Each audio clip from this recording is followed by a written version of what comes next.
এই ম্যাচকে তারাই নিজেদের করে নিতে পারবে যারা মিডফিল্ডটাকে নিজেদের দখলে নিতে পারবে, এবং স্পেনের মিডফিল্ড কিন্তু one of the best. Lionel Messi অবশ্যই একটা বড় ফ্যাক্টর। লিওনেল মেসি যে কোনো দলে থাকবেন, তিনি ম্যাচ বের করে নেবেন, আলটিমেটলি তিনি ডিসাইসিভ হবেন, সেটা একদমই বলার অপেক্ষা রাখে না। কিন্তু মেসিকে কিন্তু যোগ্য সহযোগিতা করতে পারছে। প্রথম থেকেই কিন্তু স্পেন ফেভারিট তকমা নিয়ে কিন্তু এই বিশ্বকাপে এসেছে, সেক্ষেত্রে তাদের কৌশল কীরকম হতে পারে ম্যাচটি নিজেদের করে নেওয়ার জন্য? দুই দল অনেকটা একই রকম ফুটবল খেলে। আর্জেন্টিনার ট্যাঙ্গো ফুটবল, তাদের ঐতিহ্যবাহী ফুটবল, যেটা শর্ট পাসের যে ফুটবলটা, সেটাকে আমরা নিচ থেকে বিল্ড আপ প্লে করে ছোট ছোট পাস দিয়ে আস্তে আস্তে আপনি বিল্ড আপটা খুব স্ট্রং করবেন, দেন আপনি উপরে উঠবেন। সেই ধারা থেকে অনুপ্রাণিত হয়ে কিন্তু স্পেনের যে টিকি টাকা ফুটবল সেটা এসছে। যদিও টিকি টাকা খেলে স্পেন বেশি সফল হয়েছে, আর্জেন্টিনা হয়তো একটু কম সফল হয়েছে।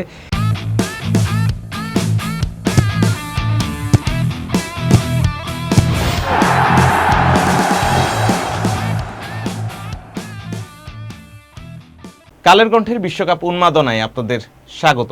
দর্শক, দেখতে দেখতে শেষ দিনে উপনীত হয়েছে বিশ্বকাপ ফুটবল। ফাইনাল ম্যাচ আজ মাঠে নামছে বর্তমান বিশ্ব চ্যাম্পিয়ন আর্জেন্টিনা এবং দুর্দান্ত ছন্দে থাকা স্পেন। ম্যাচের ফলাফল কি হতে পারে তা নিয়ে ম্যাচ পূর্ববর্তী বিশ্লেষণে স্টুডিওতে আমার সাথে উপস্থিত রয়েছেন মাছরাঙা টেলিভিশনের ক্রীড়া প্রতিবেদক মোহসেনাত শিহাব। শিহাব, আপনাকে স্বাগত। ধন্যবাদ অনেক। শিহাব, 1 মাস 8 দিনের লড়াই, অংশ নিয়েছিল 48টি দল, সেখান থেকে 2টি দল নিশ্চিত করেছে ফাইনাল, আর্জেন্টিনা এবং স্পেন। ফাইনাল ম্যাচে ফেভারিটকে এই প্রশ্ন দিয়ে শুরু করতে চাই। ফাইনাল ম্যাচে ফেভারিটকে এটা বলার আগে, মানে ফাইনাল ম্যাচে ফেভারিট আসলে দুই দলই ফেভারিট। এটা ফাইনাল ম্যাচে ফেভারিট মানে নির্দিষ্ট একটি দলকে আপনি বেছে নিতে পারবেন না কখনোই। দুই দলই ওয়েল ডিজার্ভিং এবং তারা তাদের যোগ্যতা প্রমাণ করে এখানে এসছে। তারপরেও ফেভারিট যদি এক দলকে বলি, সেটা বলার আগে একটু বলে রাখতে চাই যে ফাইনাল ম্যাচে দুই দলই হচ্ছে গিয়ে যেভাবে এসছে, বিশেষ করে আর্জেন্টিনা যেভাবে এসেছে, প্রথমে আমরা ভাবিনি যে আর্জেন্টিনা এতটুকু পর্যন্ত আসবে। টানা পরপর 2টা বিশ্বকাপের ফাইনাল খেলা, আসলে এটা আনপ্রেসিডেন্টেড। এটা এর আগে হয়েছে খুবই কম। ইতালি খেলেছিল 34-38-এ, তারা চ্যাম্পিয়ন হয়েছিল। ব্রাজিল খেলেছিল 58 এবং 62-তে। এরপরে ব্রাজিল আবারও খেলেছিল আপনার 94, 98 এবং 2002-এ। টানা 3বার কিন্তু ব্রাজিল খেলেছিল, তাদের সেই রেকর্ডও আছে।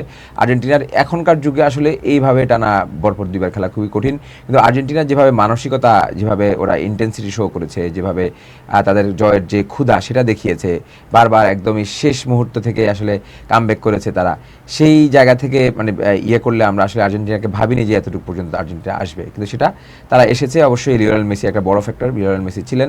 এবং স্পেনকে প্রথম থেকেই সবাই ফেভারিট বলছিলেন। এই ওয়ার্ল্ড কাপের যদি আপনি টপ পিক যারা ছিল, তাদের মধ্যে টপ সিডের মধ্যে স্পেন, এই জায়গাটা একটু কাট হবে স্পেনকে প্রথম থেকেই সবাই ফেভারিট বলছিল। এই ওয়ার্ল্ড কাপের টপ সিড যারা আছে তাদের মধ্যে স্পেন একটি দল, এবং স্পেন তারা একদম এই ওয়ার্ল্ড কাপে এখন পর্যন্ত এসেছে মাত্র একটি গোল কনসিড করে এসেছে। অবশ্যই তারা ওয়েল ডিজার্ভিং। সব কিছু মিলিয়ে স্পেন হয়তো ফেভারিট, কিন্তু মানে আমি পুরোপুরি ফেভারিট তাদেরকে বলছি না, কারণ আর্জেন্টিনা তাদের যে খেলার যে ধারা চেঞ্জ করে এবং আর্জেন্টিনার খেলার যে ইন্টেন্সিটি এবং যেভাবে তারা এভাবে এই পর্যন্ত চলে এসছে, কে জানে মানে শেষ নিঃশ্বাস বন্ধ হওয়ার আগে তারা শেষ হাসিটা হয়তো হেসে দিতে পারে। শিহাব, ধন্যবাদ আপনাকে। আমরা একটু কৌশলে যেতে চাই। দ্য গ্রেটেস্ট অন আর্থ বলা হয় বিশ্বকাপ ফুটবলকে, এবং এই ফুটবলের যে দলগুলো আসলে খেলে তার বাহিরেও প্রচুর সমর্থকরা রয়েছে অন্যান্য দেশের, যারা সমর্থন করে দেশগুলোকে। সেক্ষেত্রে ফাইনাল ম্যাচ আর্জেন্টিনা বর্তমান বিশ্ব চ্যাম্পিয়ন, তাদের উপর প্রত্যাশার পারদ অনেক বেশিই থাকবে। আবার 2010 সালে যদি আমরা একটু ফিরে তাকাই, স্পেন বিশ্বজয়ের যে একমাত্র শিরোপা সেটি তারা সেবার স্বাদ নিতে পেরেছিল, এবং যেমনটি আপনি বলছিলেন প্রথম থেকেই কিন্তু স্পেন ফেভারিট তকমা নিয়ে কিন্তু এই বিশ্বকাপে এসেছে। সেক্ষেত্রে তাদের কৌশল কীরকম হতে পারে ম্যাচটি নিজেদের করে নেওয়ার জন্য? স্পেন এবং আর্জেন্টিনার ম্যাচটা কৌশলগতভাবে খুবই চমৎকার একটি মানে ম্যাচ হতে যাচ্ছে, এবং এটা যারা কৌশলের দিকে খেয়াল করে খেলা দেখার সময়, আপনি দেখবেন যে অনেক সময় খেলা দেখার সময় আমরা কিন্তু মোস্ট অফ দ্য দর্শক, আমাদের বেশিরভাগই স্পেক্টেটার্স, তারা কি করে বলের দিকে তাকায়। আপনি যদি অফ দ্য বল মুভমেন্ট দেখেন, যে বল যার পায়ে নেই অন্য পাশে যদি মুভমেন্ট দেখেন, আপনি বুঝবেন যে আসলে কে কোন কৌশলে খেলছে, এবং তখন খেলা দেখাটা আরও বেশি উপভোগ্য হয়ে ওঠে। দুই দলের আসলে দুই রকম মানে ফুটবল বলার সুযোগ নেই। দুই দল অনেকটা একই রকম ফুটবল খেলে। আর্জেন্টিনার ট্যাঙ্গো ফুটবল, তাদের ঐতিহ্যবাহী ফুটবল, যেটা শর্ট পাসের যে ফুটবলটা, সেটাকে আমরা নিচ থেকে বিল্ড আপ প্লে করে ছোট ছোট পাস দিয়ে আস্তে আস্তে আপনি বিল্ড আপটা খুব স্ট্রং করবেন, দেন আপনি উপরে উঠবেন। সেই ধারা থেকে অনুপ্রাণিত হয়ে কিন্তু স্পেনের যে টিকি টাকা ফুটবল সেটা এসছে। মানে আর্জেন্টিনার আপনি টিকি টাকার মানে গুরু অথবা বাপ বলতে পারবেন কিন্তু ট্যাঙ্গোকে, আপনি এটা চাইলে বলতে পারেন। যদিও টিকি টাকা খেলে স্পেন বেশি সফল হয়েছে, আর্জেন্টিনা হয়তো একটু কম সফল হয়েছে। স্পেনের কারণে টিকি টাকা বিশ্বব্যাপী ছড়িয়ে পড়েছে, এটা জনপ্রিয়তা। কিন্তু ট্যাঙ্গো ফুটবলও কিন্তু মানে টিকি টাকা থেকে এসছে, এবং ট্যাঙ্গো ফুটবল দুই দলই একই রকম, যেটা বলছিলাম শর্ট পাসের ভিত্তিতে খেলা খেলে। এই খেলায় যেটা আর্জেন্টিনা শর্ট পাস খেললেও এই আর্জেন্টিনার অ্যাডাপ্টেবিলিটি অন্য যে কোনো দলের চেয়ে অনেক বেশি।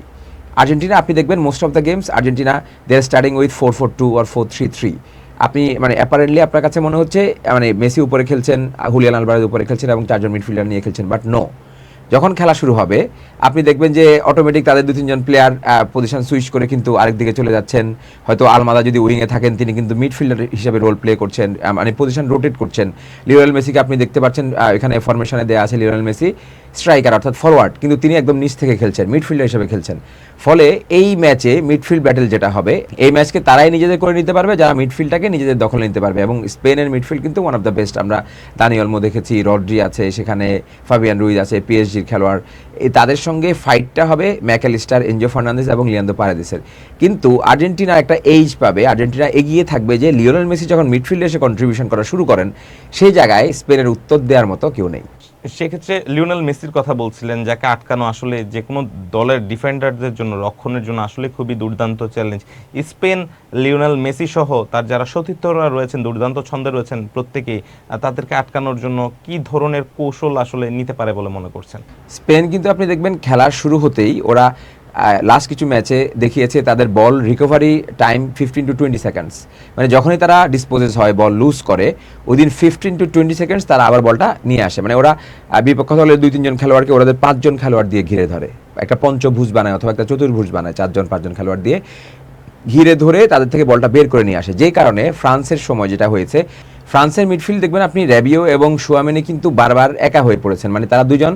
এবং সেই বিপরীতে ফ্রান্সের দুঃখে স্পেনের হচ্ছে 4-5 জন তাদেরকে ঘিরে ধরেছে। আপনি রদ্রি, ওলমো, তারপরে দেখেন ওদের অন্য প্লেয়াররা, ওয়ার জাবালও কিন্তু যদিও ফরওয়ার্ড, সে কিন্তু মিডফিল্ডে অনেক হেল্প করে, অ্যালেক্স বায়ানা, এরা 3-4 জন মিলে 5 জন মিলে ঘিরে ধরেছে। এবং আলটিমেটলি ফ্রান্স হচ্ছে গিয়ে পজিশন লুজ করে ফেলেছে এবং স্পেনের পায়ে বল চলে গিয়েছে। তো এই ম্যাচে এই ম্যাচে কিন্তু দুই দলই ওরকম করতে চাইবে।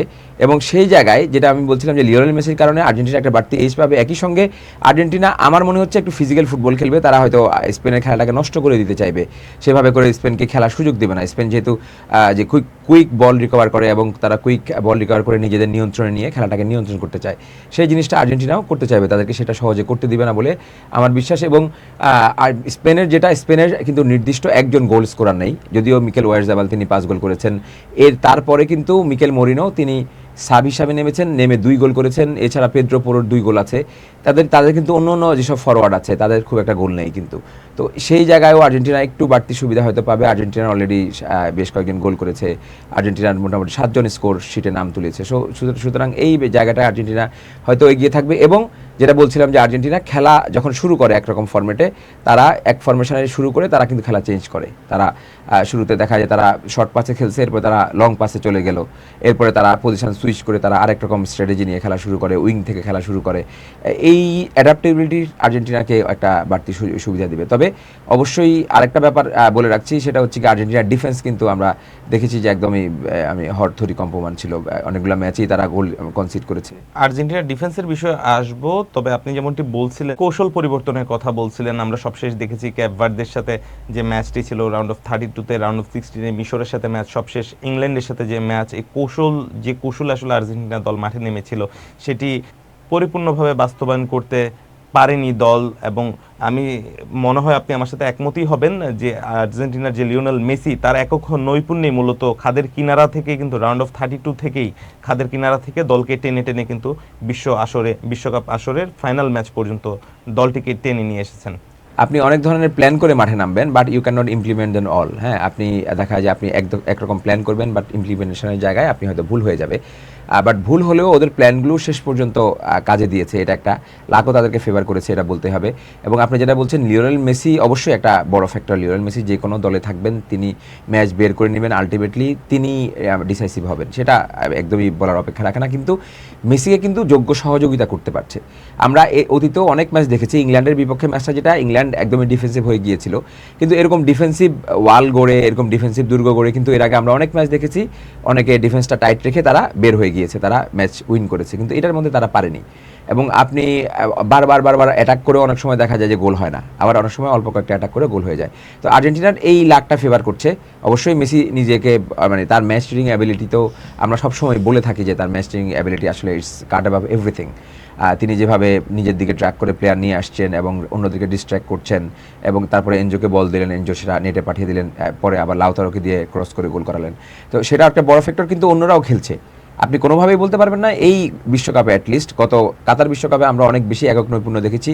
এই বিশ্বকাপের শুরুতে সবাই বলছিল একা মেসি খেলছে, কিন্তু নকআউট স্টেজ যতই আনলিশ হচ্ছে, আমরা যতই উপরের দিকে যাচ্ছি, দেখা যাচ্ছে মেসিকে অন্যরাও যোগ্য সমর্থন দিচ্ছে। আর্জেন্টিনা দলের অধিনায়ক মেসি, তার নেতৃত্বেই মূলত আসলে বিশ্বকাপ ফাইনাল পর্যন্ত এসেছে আর্জেন্টিনা দল। সেখানে সতীর্থদের যেমন অবদান রয়েছে, অবশ্যই মেসির অবদানও কোনো অংশে কম নয় বলে আমার মনে হয়। আমরা একটু যাব আর্জেন্টিনার রক্ষণ নিয়ে একটু কথা বলবো। গোলবারের নিচে বিশ্বের সেরা গোলকিপার মার্টিনেজ রয়েছেন, সামনে রক্ষণ রয়েছে, যেমনটি আপনি বলছিলেন একটু আগেই যে রক্ষণ আসলে খুব একটা সুবিধাজনক অবস্থানে নেই। সেক্ষেত্রে স্পেনের যারা ফরওয়ার্ডরা রয়েছেন, লামিন ইয়ামাল মহাতারকার সান্নিধ্যে থাকা আরেকটি তারকা, যিনি কিনা আগামী দিনে মহাতারকা হয়ে উঠতে যাচ্ছেন, সেটি প্রথম স্টেজ কিনা, তার প্রথম স্টেপ কিনা, আজকের এই খেলা দিয়ে কি তিনি তার আবির্ভাবের কথাটি পুরো বিশ্বকে নতুন করে আবার জানিয়ে দিতে যাচ্ছেন বলে মনে হচ্ছে কিনা আপনার? হতে পারে। এটা লামিন খুবই পটেনশিয়াল একজন প্লেয়ার, এবং লা মাসিয়ার একাডেমির প্লেয়ার। তো লা মাসিয়ার একাডেমির প্লেয়ারদের একটা আলাদা বৈশিষ্ট্য থাকে। লামিনও কিন্তু মেসির মতো রাইট উইং থেকে খেলেন এবং কাটব্যাক করে বারবার ভেতরে ঢোকার চেষ্টা করেন, তিনি কার্ভ বলগুলি দেন, ক্রস করেন। তো ওই ধরনের একটা ব্যাপার তো আছে, তাকে আটকানোটা অবশ্যই একটা বড় চ্যালেঞ্জের মুখে পড়তে হবে আর্জেন্টিনার। সেদিকে তাগলিয়াফিকো থাকবেন, তাগলিয়াফিকো তাকে এই চ্যালেঞ্জটা নিতে হবে সঙ্গে। শুধুমাত্র তাগলিয়াফিকোর উপরে আমার মনে হয় তারা ছাড়বেন না, অবশ্যই সেখানে হয়তো পারেদেস হয়তো তাকে হেল্প করবেন। একই সঙ্গে আপনার ডিফেন্সের কথা আপনি যেটা বলছিলেন, যে আমরা অনেকবারই সেই কি ডিফেন্স দেখেছি। আপনি মার্টিনেজ সে গোল করেছে, আমি লিসান্ড্রো মার্টিনেজ গোল করিয়েছে, কিন্তু অনেক সময় ডিফেন্সে তার একটু হাইট একটু কম, ডিফেন্সে ভুল করেছে। ক্রিস্টিয়ান রোমেরো আমরা অনেক সময় তার টুকটাক কিছু ভুল দেখেছি মার্কিংয়ে। এই ব্যাপারগুলো তো আছেই, কিন্তু আর্জেন্টিনার যেটা বড় থ্রেট স্পেন যেটা বড় থ্রেট করতে পারে সেটা হচ্ছে স্পেন কিন্তু একই সঙ্গে 5-6 জন 7 জন করে উপরে ওঠে এবং নিচে নামে। বক্স টু বক্স বেশ কয়েকজন মিডফিল্ডার রয়েছেন, তারা একই সঙ্গে যখন উপরে ওঠে, আমি যেটা তখনও বলছিলাম যে তারা নির্দিষ্ট একজন কিন্তু স্কোরারের উপরে তারা তাকিয়ে থাকে না, যে কেউ উঠবে এবং ওই যে গোল স্কোরিংয়ের যে পজিশনটা যাবে ফলস 9 পজিশনে, সেখানে তাকে যাকে বল দেওয়া হবে সে স্কোর করে চলে আসবে। লাস্ট আপনি ফ্রান্সের সঙ্গে দেখলেন যে দানি আলমো বলটা বেল করে দিয়েছে এবং পেড্রো পোরো, যিনি রাইট ব্যাক হিসাবে খেলেন, পেড্রো পোরো গিয়ে কি বলটা ফিনিশ করলেন। তো এই জায়গায় আর্জেন্টিনার ডিফেন্সকে অনেক বড় চ্যালেঞ্জের মুখোমুখি পড়তে হতে যাচ্ছে। এবং এই ম্যাচে হয়তো, গত ম্যাচে আমরা মলিনাকে দেখেছি, মলিনা অনেক ভুল করেছেন, এই ম্যাচে হয়তো মলিনার জায়গায় মন্টিয়েল খেলবেন, একটু ডিফেন্স হয়তো টাইট হতে পারে। নিশ্চয়ই এগুলো নিয়ে স্কলানি কাজ করছেন। সেক্ষেত্রে জমজমাট একটি ম্যাচ দেখার পূর্বাভাসই আমরা পাচ্ছি ফাইনাল ম্যাচে ঠিক আগ মুহূর্তে। সবচেয়ে কঠিন প্রশ্নটি আপনাকে করতে চাই, এই ম্যাচের প্রেডিকশন কি হতে যাচ্ছে? বিশ্বকাপের প্রথম থেকে আসলে মানে কারা চ্যাম্পিয়ন হবে এটা আসলে কোটি টাকার প্রশ্ন, এবং অনেক সার্ভার বলেন, অনেক ত্রান্তিক অনেকেই হচ্ছে কি আসলে এটার জবাব দেওয়ার চেষ্টা করেছেন, অনেক মানে গণক যারা আছেন তারা। কিন্তু আমি জানি না, আমি নিজেও শুরুতে স্পেনকে আমার বাজি হিসাবে ধরেছিলাম। আমি ভেবেছিলাম যে আর্জেন্টিনা হয়তো সেমিফাইনাল পর্যন্ত যাবে, কিন্তু এখন আমরা দেখতে পাচ্ছি আর্জেন্টিনা ফাইনালে পৌঁছে গেছে। এবং মনে হচ্ছে শেষ দিকে Argentina, the way they played and the kind of character they have shown in all the matches, আমার কাছে মনে হচ্ছে আরও একবার আর্জেন্টিনা হয়তো দে মাইট সার্ভাইভ, এবং তারা আরও একবার একদমই শেষ নিঃশ্বাস ছাড়ার আগে তারা হয়তো হেসে উঠবে। তারা আরও একবার একদম খাদের কিনারা থেকে ঘুরে দাঁড়িয়ে হয়তো বিশ্বকাপটা জিতে যাবে। স্কোর লাইন সেক্ষেত্রে কি হতে যাচ্ছে? 3-2 আর্জেন্টিনার পক্ষে, 3-2 অথবা 2-1 আর্জেন্টিনার পক্ষে।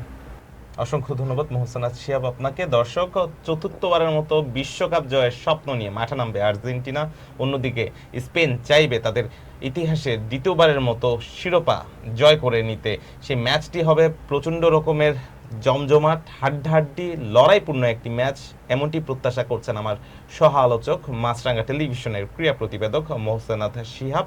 তার প্রেডিকশন বলছে ম্যাচটি যাচ্ছে আর্জেন্টিনার পক্ষে। তবে দর্শক, খেলার ফলাফলটি কি হতে যাচ্ছে তার জন্য অপেক্ষা করতে হবে রেফারির শেষ হুইসেলটি পর্যন্ত।